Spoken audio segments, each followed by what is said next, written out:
Assalamualaikum warahmatullahi wabarakatuh. Selamat datang di Monopod, di Monde Ocean Engineering on Podcast. Halo Sobat Muda, di episode pertama podcast kali ini, aku Tami bakal ditemenin sama Kak Muhammad Aska Bintang Amfa sebagai narasumber. Karena namanya lumayan panjang, kakak panggilan akrabnya siapa nih? Aska, Bintang, atau Amfa, atau mungkin Muhammad, atau kakak mau memperkenalkan diri kak? Oke, karena udah dikasih kesempatan, aku kenalin diri aja kali ya. Aku biasa Ya, dipanggil Bintang sama teman-teman aku, dan aku adalah mahasiswa Teknik Kelautan Universitas Hasanuddin semester kelima. Halo oke. Sobat Muda. Halo Kak Bintang, bagaimana kabarnya Kak? Alhamdulillah baik banget nih kabar aku. Kabar Tami gimana nih? Baik nggak? Alhamdulillah baik juga Kak. Kan sekarang lagi holiday nih Kak. Kakak udah balik ke kampung halaman atau masih stay di Goa Kak? Kebetulan aku udah balik ke Jakarta, jadi aku udah meninggalkan Goa gitu. Mau holiday kita. Oh iya Kak. Jadi sekedar informasi, kalau Fakultas Teknik Universitas Hasanuddin itu bertempat di Kabupaten Goa, Sulawesi Selatan. Anyway Kak Bintang, tema podcast pertama kita kali ini adalah kuliah tahun pertama di masa pandemi. Tapi sebelum masuk ke tema, boleh dong Kak di-spill alasannya kenapa sih milih program studi teknik kelautan? Boleh aku spill nih ya. To Ya be Kak. honest, awalnya sih aku nggak tahu ya kenapa milih prodi teknik kelautan gitu. Berawal dari bingung nih mau masuk dan melanjutkan studi setelah sekolah menengah atas, studi disiplin ilmu apa, ditambah kekepoan aku nih, akhirnya aku cari-cari tahu semua informasi mulai dari orang-orang terdekat, guru BK, alumni-alumni, sampai internet udah aku jelajahin semuanya, sampai aku dapet nih ada satu program studi yang kayaknya eye catchy banget nih buat aku, yang kayak pas gitu, yaitu teknik kelautan. Nah, kalau kita ngeliat juga nih ya kan, Indonesia punya potensi soal kelautan besar banget. But unfortunately, masih sedikit sumber daya manusia yang ahli di bidang kelautan, terutama keteknikannya. Nah, aku mau jadi salah satu ahli di bidang teknik kelautan buat Indonesia. Jadinya aku milih prodi teknik kelautan di Universitas Hasanuddin. Gitu, Tami. Oke Kak, kalau alasan kenapa Kakak memilih Universitas Hasanuddin sebagai tempat untuk melanjutkan pendidikan tuh apa Kak? Oke, alasan yang pertama kenapa aku milih Unhas, pertama Mm-mm.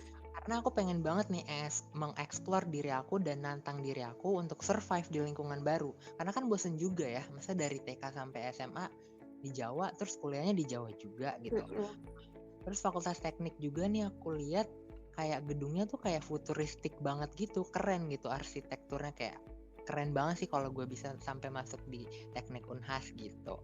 Terus Unhas juga punya visi yang berkorelasi sama prodi yang aku mau ambil, yaitu teknik lautan ya. Jadi karena salah satu visi dari Unhas itu menjadi kampus maritim Indonesia Iya gitu. Kak.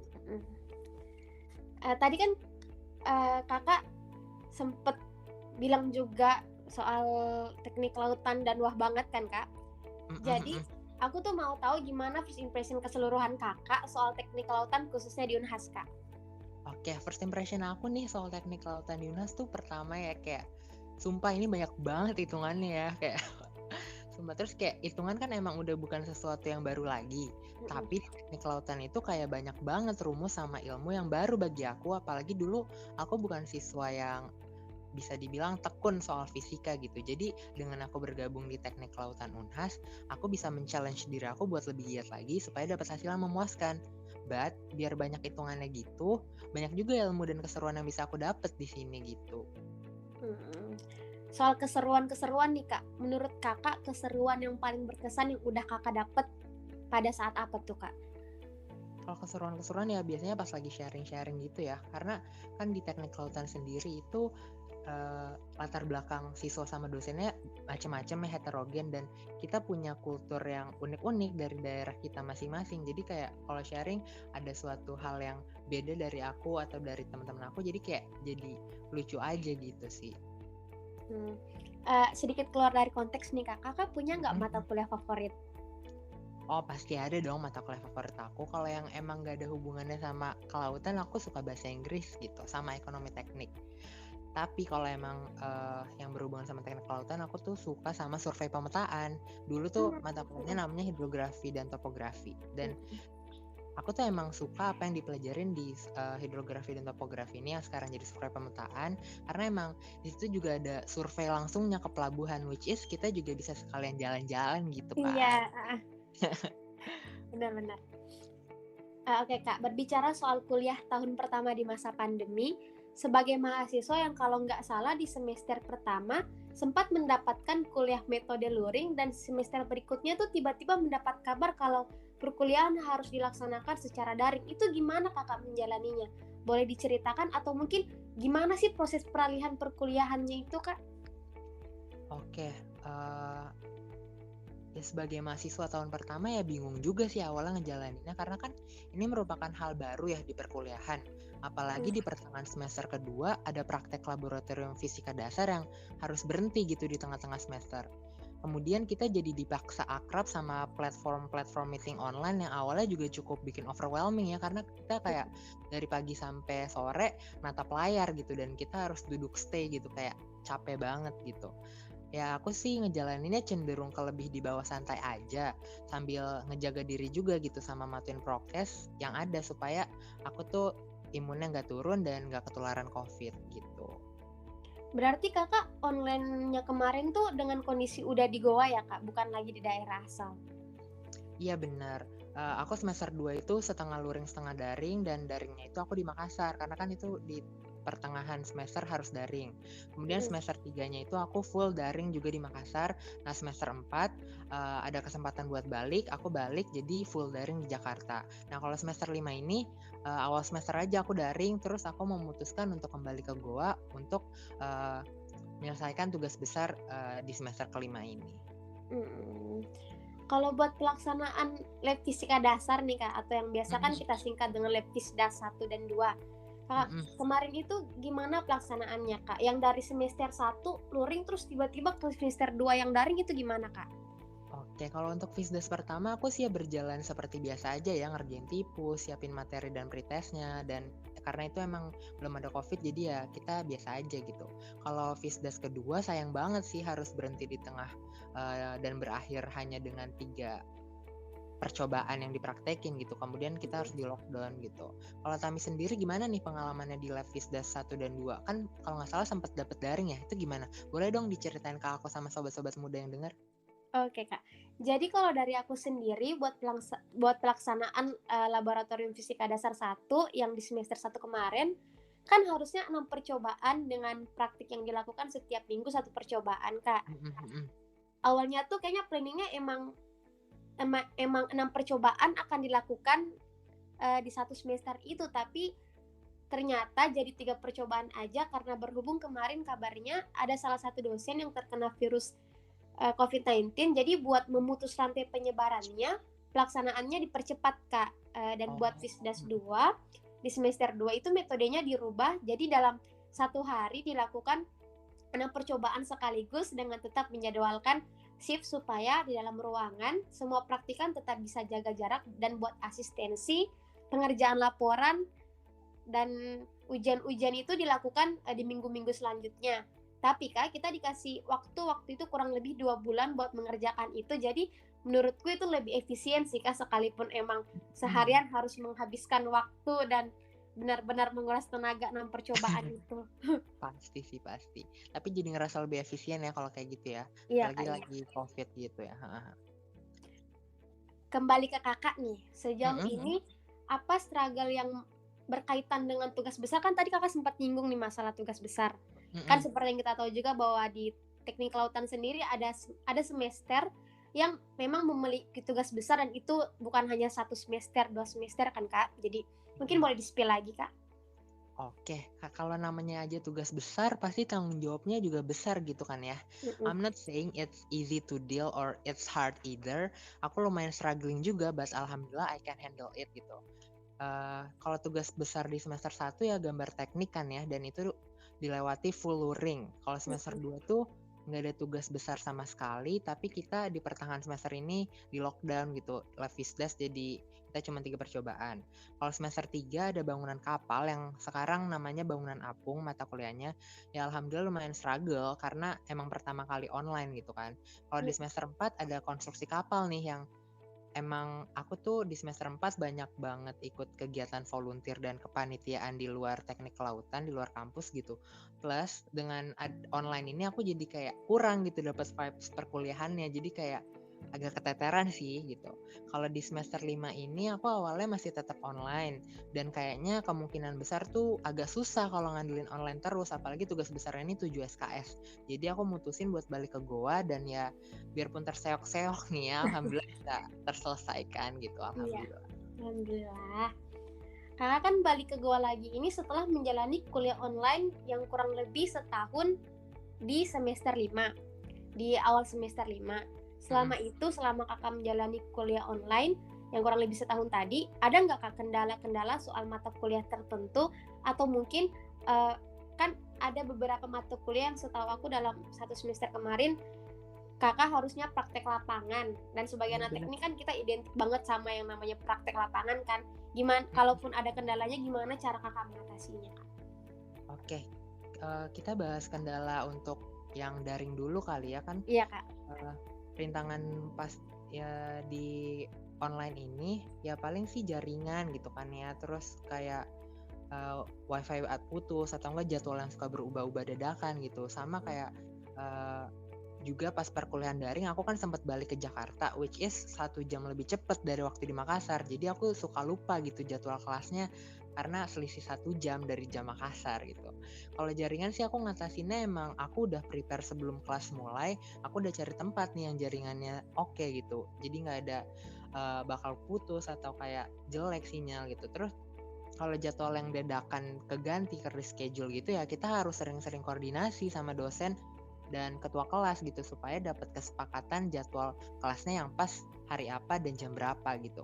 Kalau masalah waktu ya aku bikin alarm sendiri gitu, sama atur jam di perangkat aku jadi ada 2, jadi ada jam WIB sama jam WITA gitu. Nah kalau tadi untuk praktek ya emang kita kan teknik identik sama praktek gitu. Kalau untuk praktek sempet ada mata kuliah tuh survei pemetaan. Nah itu posisinya aku lagi di Jakarta dan aku emang nggak bisa berangkat ke Makassar waktu itu karena emang COVID lagi parah-parahnya. Jadi aku nggak bisa ke Makassar dan aku jadi tidak bisa mengikuti survei dan prakteknya, sehingga aku kayak harus mengulang tahun depan juga gitu, kayak sayang banget.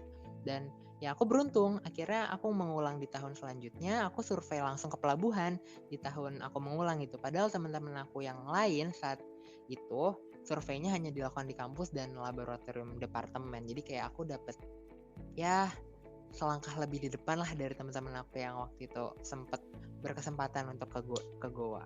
Jadi ada plus minus tersendirinya ya kak ya. Benar. Jadi buat teman-teman sobat muda yang tadi sempat nyimak, itu ada sedikit trik dan tips buat mengatasi beberapa masalah di perkuliahan daring ya teman-teman. Jadi mohon disimak baik-baik. Oke. Makasih Kak Bintang buat sarannya tadi juga. Siap. Kan tadi kakak sempat ngomong juga kalau kakak menjadi salah satu volunteer. Kegiatan kakak yang itu masih berlangsung sampai sekarang kak? Alhamdulillah masih, dan ada juga beberapa yang udah berakhir tapi masih ada yang aku jalanin sekarang. Kakak merasa nggak ada perbedaan antara menjalani kegiatan itu sekarang dan pas pandemi lagi marak-maraknya kemarin? Kan sekarang kan pandemi udah mulai mereda nih kak. Kerasa banget sih pasti ya, dengan pandemi pas marak-maraknya kan semua serba online gitu ya, itu kerasa banget nggak leluasa gitu buat belajar dan berkomunikasi gitu, biarpun bisa lewat chat gitu tapi kayak nggak leluasa gitu. Nah kalau sekarang kan udah ada sistem hibrid ya, ada luring ada daring, jadi kita bisa komunikasi langsung sama teman dan komunikasi langsung sama dosen kalau ada materi yang sekiranya kita tuh nggak ngerti, dan jadi jauh lebih cepet aja komunikasinya kalau ada sistem hibrid ini. Jadi kerasa banget sih bedanya. Gitu ya kak. Kakak merasa lebih puas dan lebih nyaman dengan kuliah daring atau luring kak setelah menjalani proses keduanya yang punya plus minusnya masing-masing?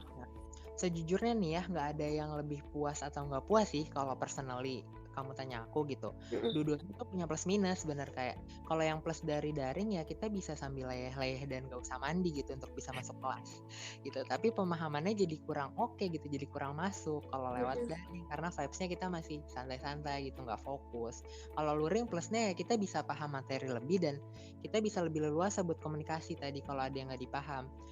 Tapi ya minusnya kita mesti siap-siap ke kampus gitu. Tapi kalau luring tuh kita jadi berasa banget jadi mahasiswa gitu, paham nggak? Iya paham. Jadi nggak ada puas atau nggak puas sih, jadi dua-duanya sama-sama ada yang enaknya ada nggak enaknya. Setelah 5 semester menjalani perkuliahan, apa suka duka yang udah kakak lewatin yang menurut kakak tuh, wah ini berkesan banget nih sampai sekarang? Oke, kalau sukanya nih ya, sukanya ya aku dapat banyak banget pengalaman baru selama 5 semester ini yang tadinya tuh nggak pernah aku bayangin sebelumnya kalau kuliah tuh kayak gini. Kalau ya selama kuliah tuh aku bakal dapat apa aja gitu. Aku dapat ilmu baru dan ilmunya itu bukan cuman ilmu yang aku dapat di kelas aja gitu, tapi ilmu untuk bersosialisasi, untuk bertoleransi sama berbagai macam orang yang kita disatukan di suatu kepanitiaan atau kegiatan gitu, dan kegiatannya juga hitungannya nasional gitu, jadi kayak seru banget gitu. Jadi itu sukanya itu. Kalau dukanya ya ada gitu, tapi kalau kita nikmatin sukanya gitu ya nggak akan jadi beban buat kita. Lagian ngapain juga gitu kayak kita ingat-ingat dukanya kalau sukanya juga udah banyak banget gitu. Tapi kalau penasaran dukanya apa, kalau aku sih lebih kayak ke kadang-kadang suka homesick gitu ya, kayak kok kangen rumah gitu. Terus sama kayak kadang ada perselisihan sama salah paham aja gitu, sama cara ngomong kita kan beda-beda ya, jadi mungkin ada salah tangkapnya gitu sih paling. Ngomong-ngomong soal pandemi lagi nih kak, menurut kakak gimana pandemi COVID-19 yang sekarang dan penyesuaiannya kembali di perkuliahan, dan apa sih harapan terbesar kakak buat perkuliahan ke depannya kak? Oke, kalau pandemi sekarang sih yang aku lihat belum selesai ya, belum 100% selesai. Jadi jangan kendor untuk pakai masker dan patuhin prokes. Dan harapan aku buat perkuliahan itu, harapannya ya semoga perkuliahan kita di Teknik Kelautan Unhas bisa berjalan normal lagi gitu, tanpa adanya kekhawatiran juga antara mahasiswa sama dosennya untuk penularan COVID gitu. Jadi kayak aku pengen balik lagi ke normal gitu sih. Oke, mudah-mudahan ya kak ya. Sebelum menutup podcast kali ini, kakak punya saran nggak atau masukan buat, ini dikhususkan nih buat adik-adik yang baru masuk semester 2 dan 4, atau mungkin adik-adik yang lagi SMA dan mempersiapkan diri buat SBMPTN tahun 2022 kak? Oke, saran-saran buat adik-adik aku nih ya, khusus buat semester 2 dulu nih. Manfaatin semester 2 buat explore segala hal, dari ikut kepanitiaan, kevoluntiran, dan segala macam kegiatan, karena di semester 2 ini kalian santai banget gitu, nggak ada tugas besar. Jadi kalian punya banyak waktu buat kalian bisa memanfaatin buat ngembangin skill kalian selain ilmu teknik kelautan gitu. Jadi kalian bisa kembangin buat sobat-sobat muda di semester 2. Nah, kalau buat sobat muda di semester 4 nih, kalian jangan males-malesan. Tugas sama tanggung jawabnya juga udah mulai banyak, jadi jangan santai-santai gitu untuk sobat muda di semester 4. Nah, kalau buat sobat muda yang masih mempersiapkan diri untuk masuk ke dunia perkuliahan, saran dari aku tuh jangan milih jurusan karena ikut-ikutan teman. Jadi kayak emang harus passion kalian tuh apa, kalian masuk di situ gitu. Kemudian kalau udah masuk perkuliahan juga jangan tinggalin deh tuh sifat-sifat anak-anak SMA-nya yang kayak masih males-malesan gimana gitu, kayak harus mulai dikurangin karena kalian bakal dituntut untuk mandiri dan explore segala macam hal termasuk materi supaya kalian tuh paham. Jadi kalian harus genjot diri kalian buat lebih mandiri gitu sih. Saran dari aku untuk buat sobat-sobat muda yang dengar gitu. Bener-bener masa peralihan ya kak, dari SMA ke bangku perkuliahan. Benar harus dikurang-kurangin sifat-sifat yang masih ada di SMA. Oke, saran dan masukan yang bagus banget dari Kak Bintang. Mari kita sama-sama berharap semoga situasi lekas membaik, khususnya wabah ini bisa cepat selesai. Dan agar semua aktivitas khususnya pendidikan bisa berjalan seperti semestinya demi keefektifan proses belajar mengajar itu sendiri. Oke Kak Bintang, kami ucapkan terima kasih banyak buat waktunya dan pengalaman berharganya yang udah mau di-share ke kita semua. Kasih banyak juga Tami, udah ngundang aku ke Monopod. Oke, semoga lancar semester 6 dan seterusnya Kak. Sukses selalu dan happy holiday Kak. Happy holiday juga Tami. Thank you. Terima kasih. Bye-bye. Kami juga mengucapkan selamat tahun baru untuk semua sobat muda dimanapun kalian berada. Wassalamualaikum warahmatullahi wabarakatuh.